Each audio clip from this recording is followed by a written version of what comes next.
So how to fix Ubisoft connection lost? First, go to your Ubisoft Connect and then click on your username. And then go to your settings, and then here just click on the change proxy settings. And you'll be directed here. Make sure you're in connections and then go and click LAN settings. Once you're there, you need to tick that two boxes there. And make sure that once they're ticked, that this area right here is blank, and then just go ahead and click OK and then apply and OK. Now relaunch your Ubisoft Connect and see if it works. Next thing you can do is on your icon below, go to your network and internet settings.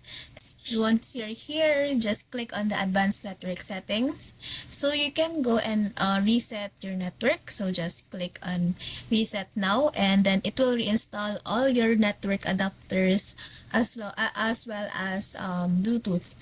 Next thing you can do is you go back to your advanced network settings, and in your Ethernet, just click that drop down and you'll see a more adapter options. Click edit. Now make sure your IPv6 is disabled.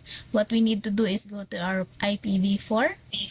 Now click properties and tick this box over here, and then just type 8888 and then 8844. Click OK and then close, and then try to restart your laptop and see if it works. Thanks for watching!